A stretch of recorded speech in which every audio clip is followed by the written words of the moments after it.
Berarti mulai sekarang sakit ingat Allah. Kenapa logikanya? Yuk saya ajak berpikir logika. Ibu tahu di dalam tubuh ada yang namanya sel darah putih. Apa fungsi sel darah putih? Untuk melawan kuman. Kalau ada kuman masuk, dia bergerak. Kumannya banyak, dia membelah diri. Setelah mati itu kumannya, karena jumlahnya yang banyak dari sel darah putihnya bunuh diri sendiri. Karena kalau nggak bunuh diri, kebanyakan sel darah putihnya. Pertanyaannya, siapa yang nyuruh sel darah putih? Kok gerak sendiri, belah diri sendiri, bunuh diri sendiri? Siapa yang nyuruh? Nah, ini yang tanda tanya. Dunia kedokteran nggak bisa menjawab. Ternyata dunia kedokteran menjawab, oh karena adanya kemoatraktan, sehingga mendekat dia kayak mencium aroma. Tapi kan dia bisa gerak, siapa yang gerakin? Terus dia membelah diri, dia tahu ini, oh jumlah bakterinya banyak, dia membelah. Setelah bakterinya habis, dia bingung, dia bunuh diri sendiri. Coba hebatnya sel darah putih. Siapa yang ngatur itu, Bu? Allah. Dan penelitian terbaru, sel darah putih bisa ngobatin plak pada didik pembuluh darah. Sel darah putih bisa ngobatin kanker. Berarti sel darah putih intinya dia bisa mengobati banyak aspek penyakit. Bahkan pengobatan kanker terbaru itu dengan menggunakan imunoterapi. Apa itu imunoterapi? Sel darah putih yang khusus untuk makanin kanker diternak di luar, dimasukin lagi. Dan harganya mahal sampai ratusan juta. Islam mengajarkan supaya imunnya aktif dengan apa, Ibu? Sholat tahajud, berbekam, minum habatus saudah dan madu. Nah, ini yang ngajarin siapa semuanya, Ibu? Rasul. Ini Ibu umat Nabi Muhammad atau bukan?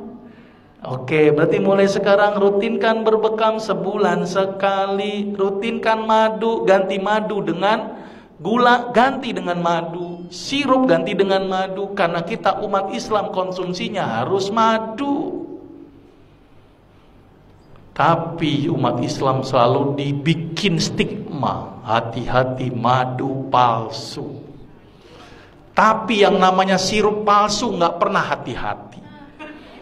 Sirup jelas-jelas palsu diminum. Coba madu yang belum tentu palsu apa enggak mau diminum. Ini kan aneh umat Islam. Ternyata stigma itu yang bikin kita jauh dari madu. Padahal sepalsu-palsu madu lebih bagus daripada gula pasir dan sirup. Karena madu palsu nggak mungkin dibuat dari gula pasir tekor. Coba tekornya loba.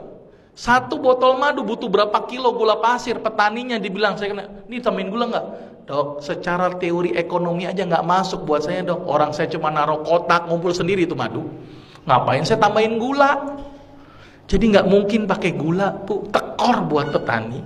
Paling mungkin namanya pakai CMC, karboksimetil selulose. Dan itu aman daripada gula pasir dan sirup. Jadi sepalsu-palsu madu lebih bagus daripada gula pasir dan sirup. Saking pengen yakinin masyarakat, sampai ada orang jual madu sampai bawa ember-ember sama sarang-sarangnya.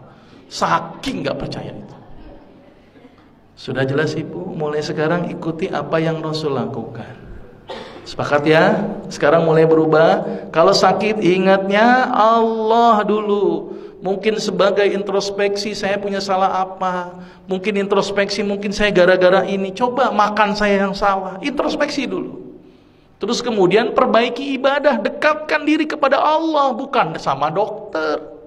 Dokter tuh gak nyembuhin, Bu. Cuman media. Obat yang diberikan itu hanya membantu. Tapi yang menyembuhkan adalah konseptualnya adalah tubuh kita sendiri melalui Allah. Maka itu kalau sakit ingat Allah ya. Ini paradigma sakit gimana, Ibu?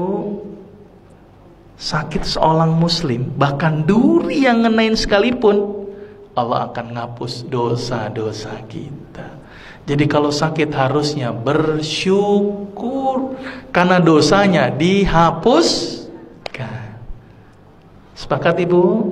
Berarti kalau Ibu sekarang menerima sakit harusnya bersyukur. Berarti kalau ditambahkan nikmatnya dengan menambahkan sakit gimana, Ibu? Jadi harusnya senang, Bu, nggak apa-apa. Makin berat nggak apa-apa. Ya, karena ingat hidup kita di dunia hanya sementara, ada satu kehidupan yang tidak ada ujungnya yaitu akhirat, maka itu di dunia dijadikan satu kegiatan untuk ngumpulin amal. Jangan banyak berkeluh kesah, apalagi berobat kepada dukun. Aduh hati.